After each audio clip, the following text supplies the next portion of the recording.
Hello साथियों, जय हिंद। स्वागत है आप सभी का एक बार फिर से आपके अपने यूट्यूब चैनल रानी लक्ष्मीबाई क्लासेस में। दोस्तों, आज से उत्तर प्रदेश पुलिस परीक्षा के लिए केवल 10 दिनों का समय बचा है, तो साथियों जी जान लगा दीजिए। अब आइए साथियों, हम लोग आज देखेंगे अंकित भाटी सर की प्रैक्टिस बुक का साथियों मॉडल पेपर नंबर 14। इससे पहले हमने 13 मॉडल पेपर करा दिए हैं। लिंक आपको इसी क्लास के नीचे डिस्क्रिप्शन में मिल जाएगी। सारे मॉडल पेपर की घोल के पी जाना साथियों, सारे मॉडल पेपर को।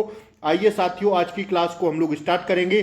सभी सदस्य आप लोग क्लास को लाइक कर दें और चैनल पर नए हो तो सब्सक्राइब करके बेल आइकन प्रेस जरूर दबा दें, ताकि डेली क्लासों का नोटिफिकेशन आपको सही समय पर मिले। आइए, पहला प्रश्न सामान्य हिंदी का आपसे पूछा जा रहा, देरिदा का जन्म कहां हुआ था। आपको बताना है देरिदा का जन्म हुआ था साथियों कहां पर, अल्जीरिया में। कब हुआ था तो भैया 1930 में हुआ था। इन्हें विरचना के सिद्धांत के लिए जाना जाता है। अति महत्वपूर्ण प्रश्न है, सीधा पेपर में पूछा जाएगा। पहले का राइट आंसर हो जाएगा दोस्तों ऑप्शन ए। आइए दूसरा प्रश्न हम लोग कंटिन्यू करेंगे। राम गया, राम गया आपसे पूछा जा रहा है, इस वाक्य में कौन सा काल है। राम गया तो इस वाक्य में होगा भैया सामान्य भूतकाल। कौन सा होगा, सामान्य भूतकाल। ऑप्शन ए हमारा क्या हो जाएगा, राइट आंसर हो जाएगा। आइए, राम बहुत बहादुर है, इसमें कौन सा शब्द विशेष से है। तो भैया इसमें जो शब्द विशेष होगा वो होगा राम। क्या होगा, राम होगा। ऑप्शन बी हमारा क्या हो जाएगा, राइट आंसर हो जाएगा। ठीक है ना। आइए, अब आपसे गद्यांश पूछ लिया है, मैं पढ़ रहा हूं तेजी से, आप लोग सुनते रहिएगा। हमारे देश भारतवर्ष में शोषक और शोषित वर्ग का संघर्ष आज भी जारी है। इन दोनों वर्गों के संघर्ष में भ्रष्टाचार का जन्म लेना स्वाभाविक है। देश की पूंजीवादी व्यवस्था में साधारण जनता बुरी तरह से पिसती जा रही है। विकास के समस्त साधन पूंजीपतियों के हाथ में कैद हैं। साधन विपन्नता एवं आर्थिक संकट, और आगे देखिए कि हाथों में कैद है। साधन विपन्नता एवं आर्थिक संकट के माध्यम वर्ग एवं निम्न वर्ग को पराजित कर दिया है।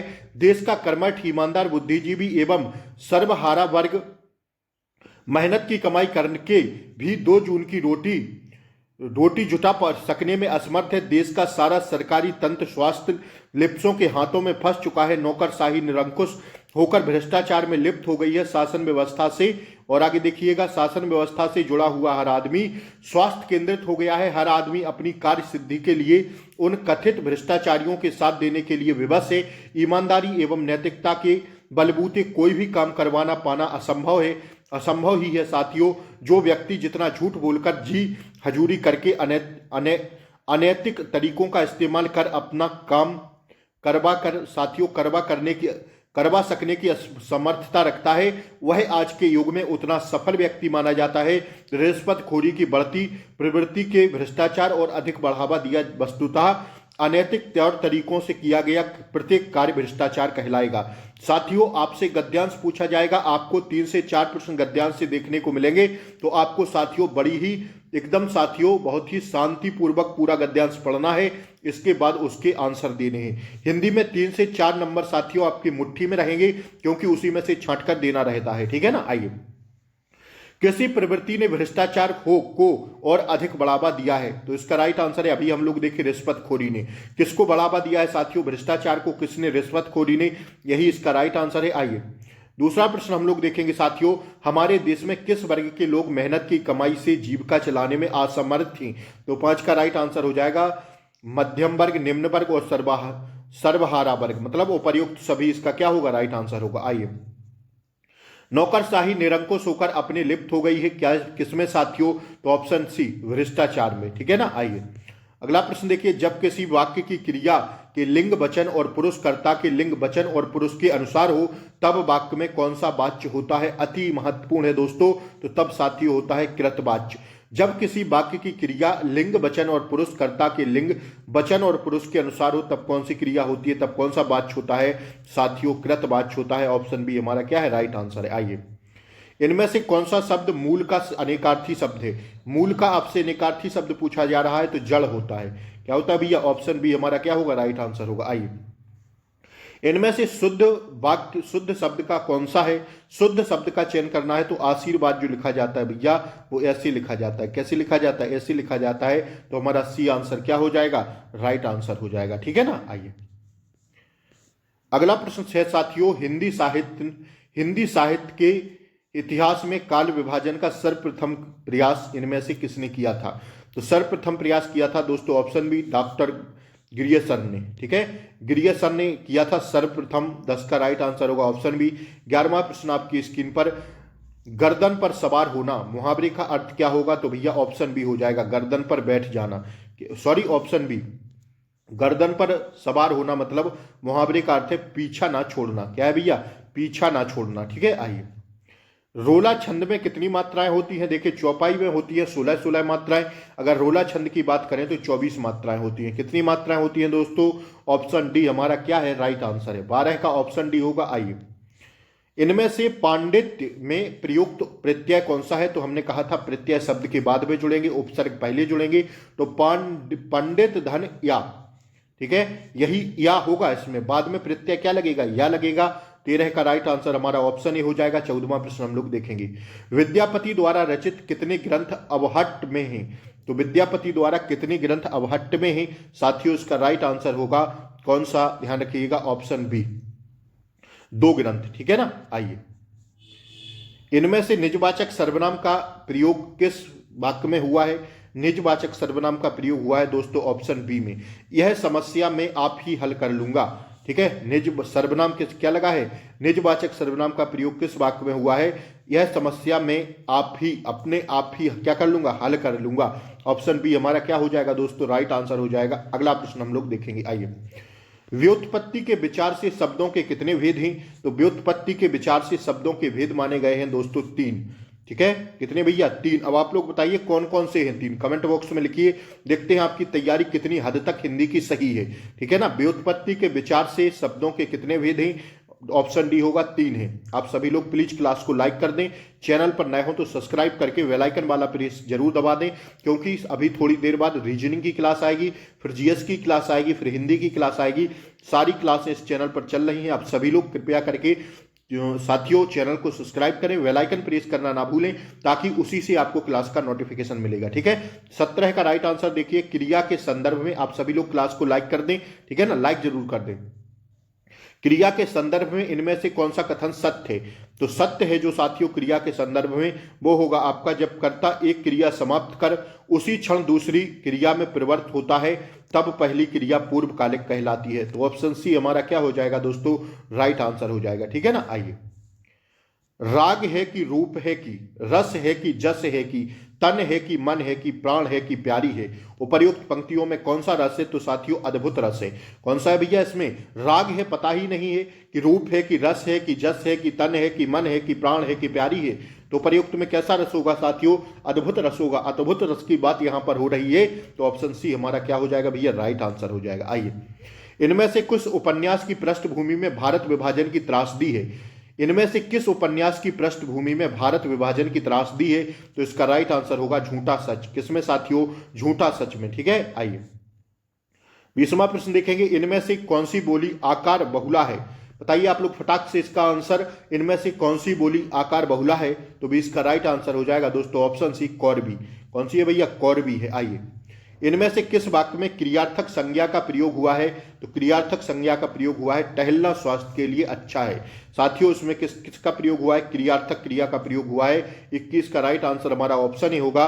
उपमा अलंकार के सर्वाधिक प्रयोग के लिए इनमें से कौन से कवि अधिक प्रसिद्ध हैं? उपमा अलंकार के सर्वाधिक प्रयोग के लिए इनमें से कौन से कवि अधिक प्रसिद्ध हैं? तो साथियों वो कवि हैं कौन? कालिदास। ऑप्शन बी पर जाएंगे हम लोग, दैट्स योर आंसर। ठीक है ना, आइए, इनमें से कौन सा शब्द समास का विलोम होता है? तो समास का विलोम होता है साथियों ऑप्शन ए, व्यास। क्या होता है? व्यास होता है, हम सब लोग जानते हैं। आइए, अपरिमेय किस वाक्यांश के लिए उपयुक्त शब्द है? अपरिमेय, जो प्रमाण से सिद्ध ना हो। किससे भैया? जो प्रमाण से सिद्ध ना हो उसे क्या कहेंगे? अपरिमेय। क्या कहेंगे? अपरिमेय। अब बताइए, जो तोला या नापा ना जा सके उसे क्या कहेंगे? कमेंट बॉक्स में लिखिएगा आप लोग। ठीक है ना, आइए, ऑप्शन ए होगा इसका राइट आंसर। 25वां प्रश्न हम लोग देखेंगे, अरी गुलाबो झाड़ू ठीक से लगा, इसमें कौन सा कारक है? अरी गुलाबो झाड़ू ठीक से लगा, इसमें कौन सा कारक है? तो इसमें राइट आंसर होगा दोस्तों 25 का हो जाएगा हमारा क्या? ऑप्शन डी, संबोधन कारक होगा। क्या होगा भैया? ऑप्शन डी होगा, संबोधन कारक। आइए, इनमें से कौन सी बोली पश्चिमी हिंदी की बोली है? पश्चिमी हिंदी की बोली बताइए कौन सी है? इनमें से कौन सी बोली पश्चिमी हिंदी की बोली है? तो 26 का राइट आंसर हो जाएगा कौरवी, कन्नौजी, ब्रजभाषा। ये सभी हमारा क्या हो जाएगा दोस्तों? राइट आंसर हो जाएगा। ठीक है ना। आइए, इनमें से वारकरी संप्रदाय के प्रवर्तक कौन है? इनमें से वारकरी संप्रदाय के प्रवर्तक कौन है? तो ऑप्शन बी ज्ञानेश्वर। कौन है भैया? ज्ञानेश्वर है। आइए, 27 का क्या राइट आंसर है? ज्ञानेश्वर। आइए, इनमें से विस्मयाधिबोधक अवयव का उदाहरण कौन सा है? विस्मयाधिबोधक कौन सा है साथियों? उदाहरण का अवयव का उदाहरण कौन सा है? तो 28 का राइट आंसर होगा धन्य धन्य। ठीक है, यह किसका है साथियों? विस्मयाधिबोधक। आइए, वियोग के अंतर्गत कितनी काम दशाएं मानी जाती हैं? तो वियोग के अंतर्गत दोस्तों काम दशाएं मानी जाती हैं कितनी? 10 काम दशाएं। ठीक है ना। 29 का राइट आंसर आपका ऑप्शन भी हो जाएगा। आइए, पा वर्ग का उच्चारण स्थल क्या है? पा वर्ग का, पा वर्ग, पा, आप बोल के देखिए ना, पा ओष्ठ है ना, ओष्ठ क्या है भैया? ओष्ठ है। ऑप्शन डी हमारा क्या है? राइट आंसर हो जाएगा। 30 का राइट आंसर हो जाएगा ऑप्शन डी। आइए, अगला प्रश्न हम लोग कंटिन्यू करेंगे। आइए, सफेद कमीज में कौन सा विशेषण है? ठीक है ना, सफेद क्या बता रहा है? कमीज बता रहा है। क्या? कमीज, सफेद, सफेद कमीज की क्या बता रहा है? गुण बता रहा है। तो इसमें क्या होगा भैया? गुणवाचक विशेषण होगा। ऑप्शन सी 31 का हमारा क्या हो जाएगा दोस्तों? राइट आंसर हो जाएगा। ठीक है ना। आइए, सन 2010 में साहित्य अकादमी पुरस्कार इनमें से किस रचना को मिला है? सन 2010 में साहित्य अकादमी पुरस्कार इनमें से किस रचना को मिला है? 32 का राइट आंसर होगा उदय प्रकाश को। किसको भैया? उदय प्रकाश को। ठीक है ना। 32 का राइट आंसर हमारा ऑप्शन डी है। 33वां प्रश्न देखिए, मलबे का मालिक कहानी के रचनाकार इनमें से कौन है? तो भैया मलबे के मालिक की कहानी का रचनाकार है, स्टार लगा लेना इस प्रश्न पर, 100% छपेगा। ठीक है, मोहन राकेश। कौन है? मोहन राकेश। अति महत्वपूर्ण प्रश्न था। आइए, उपविराम का प्रयोग इनमें से किस वाक्य में हुआ है? उपविराम बताइए आप लोग, उपविराम का प्रयोग हुआ है किस वाक्य में? तो देख लीजिए आप लोग, 34 का राइट आंसर होगा मिश्र बंधु 3 है, गणेश बिहारी और साथियों श्याम बिहारी, सुखदेव। इसमें क्या हुआ है? उपविराम का प्रयोग हुआ है। तो ऑप्शन बी हमारा 34 का क्या हो जाएगा? राइट आंसर हो जाएगा। आइए, इनमें से किस वाक्य में अर्धविराम का प्रयोग हुआ है? अर्धविराम बताइए। अर्धविराम मैंने बताया था किसको कहते हैं? जहां बिंदी के नीचे हलंत हो उसे क्या कहते हैं? और इसको खाली ये लगे तो अल्पविराम कहते हैं। अर्धविराम साथियों से कहते हैं। तो यह क्या है? क्या है? ऑप्शन सी हमारा क्या हो जाएगा? राइट आंसर हो जाएगा। देखिए ना, ये लगा है अल्पविराम। ठीक है ना। आलस्य मनुष्य का शत्रु है, इससे दूर रहो। ऑप्शन सी हमारा क्या है दोस्तों? राइट आंसर है। ठीक है ना। 35 का राइट आंसर होगा हमारा दोस्तों ऑप्शन सी। आइए, अगला प्रश्न हम लोग देखेंगे, जिस समास में दोनों पद प्रधान होते हैं तथा जिसमें समुच्चय बोधक अवयव का लोप कर दिया जाता है उसे क्या कहा जाता है? तो उसे कहते हैं साथियों ऑप्शन बी द्वंद्व समास। क्या कहते हैं भैया? द्वंद्व समास कहते हैं। ऑप्शन बी हमारा क्या हो जाएगा? राइट आंसर हो जाएगा। इनमें से कौन सा शब्द इंद का पर्यायवाची नहीं है? तो इंद का पर्यायवाची आपसे नहीं है पूछा जा रहा है, तो पुलोजुमा नहीं है। बासव, शक्र, जीमूत, वाहन, ये सब किसके? इंद्र के हैं साथियों, पुलोजुमा नहीं है। ठीक है ना। आइए, यहां पर हमारे 37 प्रश्न हिंदी के समाप्त होते हैं। अब हम लोग जीएस की तरफ बढ़ेंगे। ठीक है, तो आप सभी सदस्यों से निवेदन है, कृपया प्लीज चैनल को सब्सक्राइब करें, बेल आइकन प्रेस कर दें। इससे आपका ही फायदा है, क्लासों का नोटिफिकेशन आपको सही समय पर मिलता रहेगा। ठीक है ना, क्योंकि मैं साथियों लाइव क्लास नहीं लेता हूं सीधा आपको, क्योंकि समय बर्बाद ना हो अब आपका। ठीक है, 10 दिन बचे हैं, जी जान से पढ़ते रहिए, सब्सक्राइब कर दें प्लीज, और साथियों बेल आइकन प्रेस कर दें, क्लास को लाइक करके शेयर जरूर कर दें। ठीक है ना। हाल ही में शिक्षा मंत्रालय ने किसके सहयोग से ऑनलाइन निःशुल्क कोचिंग प्लेटफॉर्म साथी लॉन्च किया है? तो यह किया है साथियों किसने? 38 का राइट आंसर होगा हमारा क्या? ऑप्शन है आईआईटी कानपुर ने। किसने भैया? आईआईटी कानपुर ने। ठीक है, 38 का ऑप्शन हो जाएगा। 39वां देखिए, हाल ही में मिस्र का सर्वोच्च सम्मान ऑर्डर ऑफ द नाइल से किसे सम्मानित किया गया है? तो साथियों यह नरेंद्र मोदी को सम्मानित किया गया है। किन्हें किया गया है दोस्तों? नरेंद्र मोदी को। 39 का बी हमारा राइट आंसर होगा। आइए, भारत सरकार द्वारा अक्टूबर 2023 में इजराइल हमास युद्ध क्षेत्र से नागरिकों को स्वदेश लाने के लिए कौन सा अभियान शुरू किया गया? 40 का राइट आंसर होगा ऑप्शन ए ऑपरेशन अजय। कौन सा किया गया? ऑपरेशन अजय। अति महत्वपूर्ण प्रश्न है इसका। देखिए साथियों, 2023 में वर्ल्ड पॉपुलेशन डे की थीम क्या है बताइए आप लोग? Unleashing the power of gender equality. ठीक है, ऑप्शन बी हमारा क्या हो जाएगा? राइट आंसर हो जाएगा। 2023 में वर्ल्ड पॉपुलेशन डे की थीम है unleashing the power of the gender equality. Option B क्या हो जाएगा? 41 का दोस्तों राइट आंसर हो जाएगा। ठीक है ना। आइए, किस पड़ोसी देश को Holland of the thunder dragon कहा जाता है? तो यह कहा जाता है दोस्तों किसे? ऑप्शन डी भूटान को। 42 का राइट आंसर हमारा साथियों ऑप्शन डी होगा। आइए,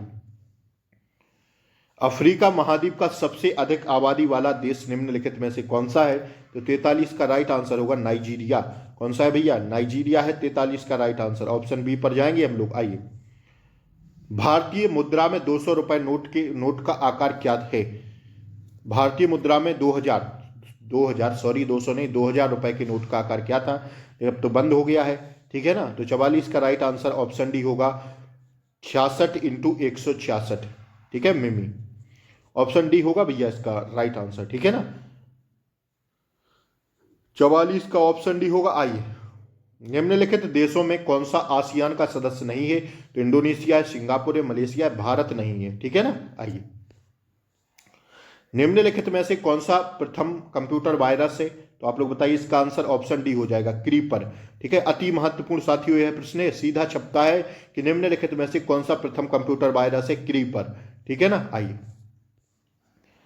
निम्नलिखित में से किस देश को राष्ट्रीय एकता दिवस के रूप में मनाया जाता है? निम्नलिखित में से किस दिन को राष्ट्रीय एकता दिवस के रूप में मनाया जाता है? किस दिन को राष्ट्रीय एकता दिवस के रूप में मनाया जाता है? तो यह मनाया जाता है साथियों 21 जून को। किसको साथियों? 47 का राइट आंसर होगा 31 अक्टूबर को। 31 अक्टूबर, ठीक है, सॉरी माफी चाहेंगे, 31 अक्टूबर को, ठीक है ना। ऑप्शन सी होगा। आइए, यह प्रश्न देखिए, निम्नलिखित में से कौन सा केंद्रित पुलिस बल जिसे कछार लेवी कहा जाता है तो उत्तर पूर्व भारत के कुछ सबसे दूरस्थ और अल्प विकसित क्षेत्रों में तैनात है? कौन साथियों? तो इसका राइट आंसर होगा असम राइफल्स। कौन है भैया? असम राइफल्स, ठीक है ना। आइए, अगला प्रश्न देखेंगे हम लोग, उत्तर प्रदेश सरकार ने किस ऐतिहासिक स्मारक से जुड़वा मछली का राज चिन्ह अंगीकार किया है? तो 49 का राइट आंसर हो जाएगा ऑप्शन बी रूमी दरवाजा में। कहां पर भैया? रूमी दरवाजा इसका राइट आंसर होगा। आइए, 50वां प्रश्न हम लोग देखेंगे, उत्तर प्रदेश का निम्नलिखित में से कौन सा जिला क्षेत्रफल की दृष्टि से सबसे बड़ा छोटा है? तो छोटा की बात करें तो हापुड़ लगाना, और बड़ा कहे तो लखीमपुर खीरी लगाना, ठीक है। सुरहा ताल पक्षी विहार अब स्थित है कहां पर? तो 51 का राइट आंसर हो जाएगा बलिया में। कहां पर है भैया? बलिया में। आइए, 52वां प्रश्न देखेंगे, उत्तर प्रदेश के किस नगर में कृत्रिम अंग बनते हैं? साथियों, कृत्रिम अंग बनाए जाते हैं कहां पर? 52 का राइट आंसर होगा बी, ऑप्शन बी इसका क्या हो जाएगा? राइट आंसर हो जाएगा, ठीक है ना। 53वां प्रश्न देखिए, मध्यकाल में उत्तर प्रदेश के किस जनपद को शिक्षा का केंद्र होने के कारण सिराज ए हिंद कहा जाता था? तो यह कहा जाता था दोस्तों ऑप्शन सी जौनपुर को। किसको कहा जाता था? जौनपुर को कहा जाता है। 53 का राइट आंसर ऑप्शन सी होगा। पुलिस द्वारा तैयार किए जाने वाले लिखित दस्तावेज FIR का पूर्ण रूप क्या होता है? तो फर्स्ट इंफॉर्मेशन रिपोर्ट होता है। क्या होता है भैया? फर्स्ट इंफॉर्मेशन रिपोर्ट FIR का फुल फॉर्म होता है। अति महत्वपूर्ण है छाप लेना, क्योंकि पुलिस का पेपर है, पुलिस से संबंधित प्रश्न है, ठीक है ना। आइए, GST के तहत सामानों को व्यवस्थित तरीके से वर्गीकृत करने के लिए निम्नलिखित में से किस कोड का प्रयोग किया जाता है? तो साथियों यह किया जाता है HSN कोड का प्रयोग, ठीक है ना। आइए, अगला प्रश्न हम लोग देखेंगे, आर्थिक समीक्षा को तैयार करने तथा प्रकाशित करने का दायित्व निम्नलिखित में से किसको है? तो 56 का राइट आंसर हो जाएगा ऑप्शन सी को, वित्त मंत्रालय को, ठीक है। ऑप्शन सी हमारा क्या है? इसका राइट आंसर है 56 का सी होगा। आइए, निम्नलिखित में से बेमेल विकल्प को चुनिए। देखिए, बुध, पृथ्वी, मंगल, चंद्रमा होगा, क्योंकि चंद्रमा पृथ्वी का क्या है? उपग्रह है, तो यही हो जाएगा बेमेल, ठीक है। मतलब यही इनमें से भिन्न है। ऑप्शन डी क्या है? 57 का राइट आंसर है। निम्नलिखित में से कौन सी जनजाति ऋतु प्रवास किया करती है? ऋतु प्रवास किया करती है साथियों, 58 का राइट आंसर होगा ऑप्शन ए भूटिया या भूटिया, ठीक है। आइए, अगला प्रश्न देखिए, कालागढ़ बांध निम्नलिखित में से किस नदी पर निर्मित है? कालागढ़ बांध साथियों जो किस नदी पर निर्मित है? रामगंगा नदी पर, ठीक है ना। 59 का राइट आंसर क्या हो जाएगा? ऑप्शन डी हो जाएगा। आइए, निम्नलिखित में से भारत का कौन सा राज्य देश में सर्वाधिक कॉफी का उत्पादन करता है? तो सर्वाधिक कॉफी का उत्पादन कौन सा राज्य करता है? 60 का राइट आंसर होगा कर्नाटक। कौन सा भैया? 60 का ऑप्शन सी पर जाएंगे हम लोग। आइए, प्रसिद्ध उत्तरमेरू शिलालेख किस राजवंश से संबंधित है? प्रसिद्ध उत्तरमेरूर शिलालेख किस राजवंश से है साथियों? 61 का राइट आंसर होगा ऑप्शन बी चंदेल। किससे भैया? चंदेल। आइए, उत्तर प्रदेश का कौन सा स्थान बौद्ध तथा जैनियों दोनों की प्रसिद्ध तीर्थ स्थली है। तो 62 का राइट आंसर होगा हमारा ऑप्शन ए कौशाम्बी। ठीक है, क्या होगा 62 का? ऑप्शन ए हो जाएगा कौशाम्बी। आइए, बाबरनामा आत्मकथा किस भाषा में लिखी गई थी? तो बाबरनामा लिखी गई थी तुर्की भाषा में। किसमें भैया? ऑप्शन सी 63 का क्या हो जाएगा? राइट आंसर हो जाएगा। आइए, निम्नलिखित में से कौन सा युद्ध सबसे अधिक निर्णायक था जिसने साथियों अंग्रेजों के भारत में प्रभुत्व को स्थापित किया? तो 64 का राइट आंसर है हमारा ऑप्शन सी बक्सर का युद्ध। कौन सा था भैया? बक्सर का युद्ध था। ऑप्शन सी 64 का राइट आंसर होगा। 65वां देखिए, निम्नलिखित में से किस आधुनिक इतिहासकार ने वर्ष 1857 ईस्वी के विद्रोह को राष्ट्रीय स्वतंत्रता के लिए लड़ा तथा सुनियोजित स्वतंत्रता संग्राम कहा था? तो 65 का राइट आंसर होगा हमारा ऑप्शन बी वी.डी. सावरकर ने। किसने भैया? वी.डी. सावरकर ने। ठीक है ना, 65 का बी हो जाएगा हमारा राइट आंसर। आइए, 66वां हम लोग प्रश्न देखेंगे। निम्नलिखित में से किस एक अधिनियम के द्वारा भारत में संघीय न्यायालय की स्थापना की हुई थी? संघीय न्यायालय की स्थापना हुई थी। तो 66 का राइट आंसर होगा भारत सरकार अधिनियम 1935 द्वारा। किसके द्वारा भैया? भारत सरकार अधिनियम 1935 द्वारा। ऑप्शन डी हमारा क्या हो जाएगा? राइट आंसर हो जाएगा। निम्नलिखित में से कौन सी विषम आवृत्ति सूची में सम्मिलित नहीं है? साथियों ऑप्शन डी जनगणना। ठीक है, यह साथियों विषम समवर्ती सूची, किसमें? विषम समवर्ती सूची में शामिल नहीं है जनगणना। ठीक है, बाकी ये तीनों हैं। 67 हो गया। 68वां प्रश्न देखिए। आइए, भारतीय संविधान का कौन सा अनुच्छेद अल्पसंख्यकों को अपनी मनपसंद शिक्षण संस्थाओं को स्थापित तथा संचालित करने के लिए अधिकार का संरक्षण प्रदान करता है? तो वो है अनुच्छेद 30। किसमें आता है? मौलिक अधिकार के अंतर्गत आता है। भारतीय संविधान के भाग 3 में इनका वर्णन है। दूसरे में क्या है? नागरिकता। पहले में क्या है? भारत का राज्य क्षेत्र। इन्हें साथियों 12 से 35 तक रखा गया है। तो 30 किसमें आएगा? मौलिक अधिकार में आएगा। इन्हें यूएसए से लिया गया था। ठीक है, ध्यान रखिएगा, सारे पॉइंटों को ध्यान रखिएगा। 68 का राइट आंसर ऑप्शन डी हो जाएगा। आइए, राष्ट्रीय मानव अधिकार आयोग का गठन किस तिथि को हुआ था? तो यह हुआ था दोस्तों 12 अक्टूबर 1993 ईस्वी को। ठीक है ना। आइए, भारतीय संविधान सभा द्वारा स्थापित मौलिक अधिकारों तथा अल्पसंख्यकों हेतु सलाहकार समिति के अध्यक्ष निम्नलिखित में से कौन थे? तो 70 का राइट आंसर है दोस्तों क्या? ऑप्शन बी सरदार वल्लभ भाई पटेल थे। ठीक है, कौन थे भैया? सरदार वल्लभ भाई पटेल। आइए, 71 राइट आंसर देखेंगे। किसी पदार्थ को मात्रा को मापने के लिए निम्नलिखित में से कौन सी एसआई इकाई है? किसी पदार्थ की मात्रा को मापने के लिए निम्नलिखित में से कौन सी इकाई है? तो साथियों इसका 71 का राइट आंसर होगा क्या? ऑप्शन बी मोल। अब आप लोग बताइए कैंडला की इकाई मापने क्या है? ठीक है, आइए, चर्म शोधन उद्योग से निकलने वाला कौन सा धातु आयन गंभीर जल प्रदूषण का कारण बनता है? तो इसका राइट आंसर होगा 72 का ऑप्शन डी Cr। ठीक है, आइए, हमारे ब्रह्मांड में कौन सा तत्व सर्वाधिक प्रचुर मात्रा में पाया जाता है? तो यह पाया जाता है भैया कौन सा? सी, हाइड्रोजन। ठीक है ना। आइए, तो 73 का क्या था? सी था ना। आइए, हाँ, वेरी रोग किस विटामिन की कमी से होता है? विटामिन बी की कमी से। ठीक है, सी होगा भैया इसका राइट आंसर। आइए, अंतिम प्रश्न देखिए आज की क्लास का। निम्नलिखित में से किस वैज्ञानिक ने अष्टक सिद्धांत लॉ ऑफ ऑब्जेक्ट्स नामक प्रदान किया है? ठीक है, आइए, इसका राइट आंसर होगा दोस्तों ऑप्शन बी जॉन न्यूलैंड्स ने। ठीक है, तो साथियों यहाँ 75 प्रश्न हमारे समाप्त हुए। बताइए आप लोग 14वें मॉडल पेपर में आपका स्कोर कितना रहा साथियों, जीके व हिंदी में? तो साथियों बने रहिएगा, चैनल को सब्सक्राइब करके बेल आइकन प्रेस जरूर कर लें ताकि क्लासों का नोटिफिकेशन जरूर मिले। और जो भी साथी हमारे झांसी से क्लास देखते हैं वो सब कमेंट करिएगा। ठीक है, या जो भी बुंदेलखंड से साथियों क्लास को देख रहे हैं वो सभी साथी कमेंट करें। आप लोग भी बताएं कि आप लोग क्लास कहाँ से देख रहे हैं। ठीक है साथियों, तो नमस्कार, मिलते हैं फिर। जय हिंद, जय भारत।